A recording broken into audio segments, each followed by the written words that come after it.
አብርሽ ልጁን ወሰደ።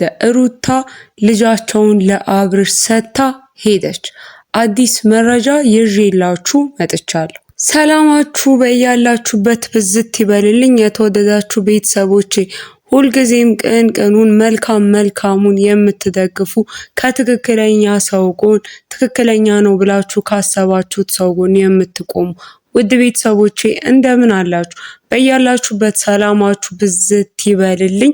እንግዲህ ለዚህ ቻናል አዲስ ከሆናችሁ ሰብስክራይብ የሚለውን እየተጫናችሁ የቻናሌ ቤተሰብ ሁኑ። ቻናሌን እርዱኝ፣ እኔንም ደግፉኝ፣ አበረታቱኝ። ወደ መረጃ ይገባል። እንግዲህ ከሰሞኑ ያየነው እንደሆነ በአብርሽና በሩታ ዙሪያ የሚሰሩ ቪዲዮዎችን ብዙዎቻችን አስተውለናል።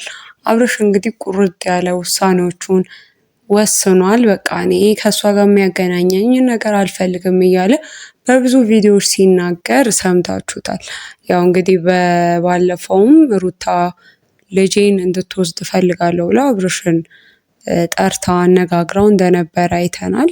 ጠርታው እኔ የሆነ ቦታ እሄዳለሁ፣ መሄድ አለብኝ፣ ለትንሽ ጊዜ ልጄ ካንተ ጋር እንዲሆን እፈልጋለሁ፣ መቼ እንደምመለስ አላቅም፣ በዚህ ቀን ምናምን ማለት አልችልም፣ ግን እኔ ለትንሽ ጊዜ መሄድ አለብኝ እና ሄጄ እስክመጣ ድረስ ልጄን ተንከባክበክ ያዘው፣ እንደ አባትነትክ ይሄ ያንተም አንድ ኃላፊነትክ ነውና እኔ ደግሞ አሁን ላይ ያለሁበት ሁኔታ ትንሽ ብቻዬን የሆነ የማደርጋቸው ነገሮች አሉብኝ ብለዋለች። አብርሽ እንግዲህ ይሄ እያሰብሽ ያለሽው ቀመር ነው፣ መቼም ቢሆን ልጅሽን ለእኔ ሰተሽ መሄድ የምታስቢ አይነት ሰው አይደለሽም እና ሆነ ብለሽ እየቀመርሽ ስለሆነ ልጁን አልቀበልም ብሎ ነበረ። ያው ሁላችንም አይተነዋል። እና ሩታም ብትሆን ይህን ያደረኩት እኔ ከዚህ በፊት ልጁን ይዤ ቤተሰብ ጋር ልሂድ ስል ልጁን ይዤ አንድ ቦታ ልሂድ ስል አይቻልም፣ ልጄን ከኔ እንድታርቂው አልፈልግም፣ ልጄን አንቺ ማሳደግ ካለብሽ ከኔ ጎን ሆነሽ እኔም እንደ አባትነት የማግኘት ልጄን መብት አለኝ። ይሄ ደግሞ በህግ የተደነገገልኝ ነው። ስለዚህ ልጄን በየትኛውም ሰዓት በማንኛውም ሰዓት የፈለኩበት ቀን ላይ መጥቼ ማግኘት ማየት ስለምፈልግ አልፈቅድልሽም፣ ልጄን ይዘሽ እንድትሄጂ አልፈቅድም ብሎ ከዚህ በፊት ብዙ ተጨቃጭቀናል። ቤተሰብ ልጠይቅ ፈልጌ ቤተሰብ ከምጠይቅበት በራሱ በእንደዚህ አይነት ኬዝ ተመልሻለሁ። ስለዚህ አሁን ደግሞ ያ ነገር እንዳይፈጠር ነው ልጅህን ያዘልኝ፣ ልጃችንን አንተ ጋር ይሁን እኔ ሄጄ ልምጣ ያልኩት። ሆኖም ግን አብርሽ እምቢ ብሏል። ስለዚህ ያው ያ ነገር እንዳይፈጠር ነው እንጂ ሌላ ምንም እኔ አስቤ አይደለም ብላ ነበር እና ከትላንትናም ደግሞ የተለቀቀውን ቪዲዮ የአብርሽ ታላቅ ወንድም መጥቶ ሁለቱንም ከፍ አድርጎ ተቆጥቷቸዋል፣ አብርሽንም ሩታንም። እንዲሁም እሱ ብዙ ጊዜ ሲቆጣ ማናውቀውም፣ አንዳንድ ጊዜ ግን እንደዚህ አይነት ነገር የግድ ያስፈልጋል መናገር መቆጣት እንደ ታላቅም። ምክንያቱም እነሱ ያሉበት ነገር የከረረ ስለሆነ ቢያንስ በሰላም እንዲኖሩ ከጋሽዬ ጋር ጭምር ተጨቃጭቄ ነው የመጣሁት። በእናንተ ጉዳይ ብዙ ረጅም ሰዓት አውርተን የመጣ ነው። በቃ ልጆቹ በዚህ ልክ የማይፈላለጉም ከሆነ በቃ ይደራረሱ፣ እሷም ህይወቷን ትኑር እሱም ህይወቱን ይኑር። እንደዚህ ሲባል ብዙዎች እንዲያውም በውስጥ መስመር ምን ብለውናል፣ አሁን ላይ እኮ እየረበሸችው እየበጠበጠችው ያለችው እየገባች ህይወት ውስጥ ያለችው ራሷ ሩታ ናት። አብርሽ እንደዚያ ሲያደርግ አንዱንም ቀን አይተነው አናቅም። አንዱንም ቀን እሷ ጋር ሲሄድ እሷን ሲለምናት ሲጠይቃት ምንም ሲያረጋት አይተነው አናቅም። በቃ እሱ አዲስ ህይወቱ ላይ ነው እያተኮረ ያለው፣ አዲስ ማንነቱ ላይ ነው፣ አዲስ ጓደኛው ላይ ሄርሜላ ላይ ነው እሱ ያለው። ግን ሩታ ናት ይህንን ነገር ልትተው ያልቻለችው እና አብርሽ አይደለም። መተውን ከተዋት ቆይቷል የሚሉ አስተያየቶች ደርሶናል። ሩታ ደግሞ እንደምትለው እንግዲህ በሚዲያ ላይ እንደዚህ ካሜራ ይዞ አይመጣም እንጂ ከውስጥ ግን ከካሜራ ጀርባ ግን እየደወለልኝ ብዙ ነገሮችን ይለኛል። ስለዚህ ይህንን ነገር እንዲያቆም እፈልጋለሁ።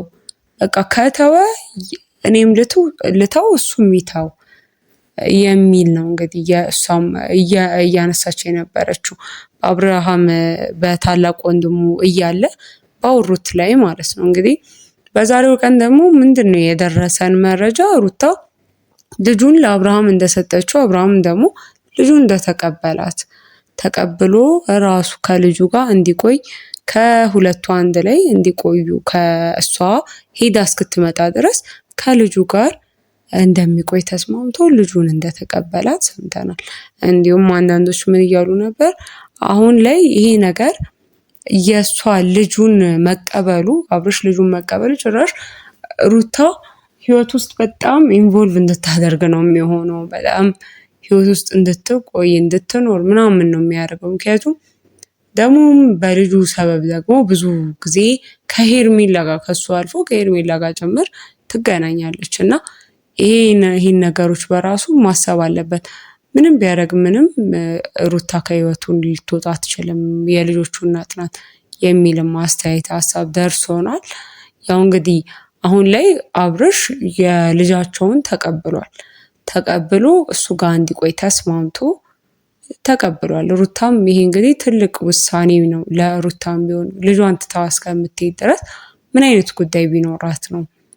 ምን ቢዛት ነው? ምን አይነት ነገር ቢበልጥ ነው? ወይም ደግሞ ምን በዚህ ልክ ቢያስጨንቃት ነው ልጇን ትታ እስከመሄድ ድረስ ያሰበችው የደረሰችው የሚለውም ሌላ ኢሹ ነው። በሌላ በኩል ደግሞ ሩታ ራሷ ይህን ስታደርግ ያላየችው ያልተመለከተችው ነገር ምንድን ነው? አብርሽ ጋር ሆነ ማለት ሄርሜላ ጋር ሆነ ማለት ነው። ይሄ ልጅ ከአብርሽ ጋር እንዲውል ለአብርሽ መተው ማለት ለሄርሜላም ጨምር ልጁን መተው ማለት ነው። ስለዚህ ከሄርሜላ ጋር ሄርሜላ ልክ እንደ እናት ሆና ትሪት ስታደርገው የመቀበል በራሱ አቅም ሊኖራት ይገባል ማለት ነው ሩታ። ምክንያቱም ለአብርሽ ስትሰጠው ካሁን በኋላ ለአብርሽ ብቻ አይደለም ለሄርሜላም ጭምር ነው የምትሰጠው ማለት ነው። አብርሽ ምናልባት ወደ ቤቷ ሄዶ ሩታ ጋር ሲያየው ያኔ ነፃ ናት። ከሄርሜላ የምትባል ነገር በመሀል አትኖርም። በልጃቸው መሀል ልጃቸው ሩታ አብርሽ ነው ልጃቸው የሚያገናኛቸው።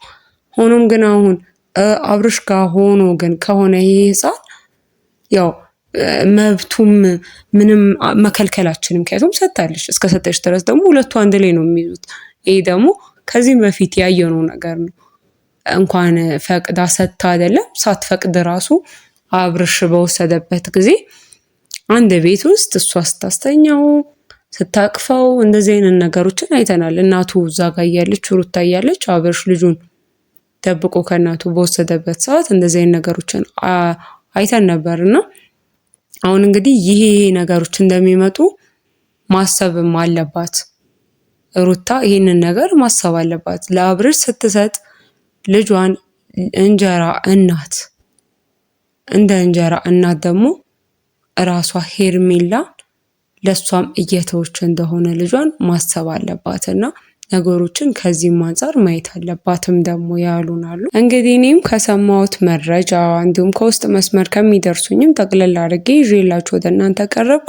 እስካሁን ቤተሰብ ካልሆናችሁ ሰብስክራይብ የሚለውን እየተጫናችሁ የቻናሌ ቤተሰብ ሆኑ። ቻናሌን እርዱ፣ ደግፉኝ፣ እኔንም አበረታቱኝ። በአዲስ መረጃ እስከምንገናኝ ሰላማችሁ በያላችሁበት ብዝት ይበልልኝ። ሰላም ቆዩኝ።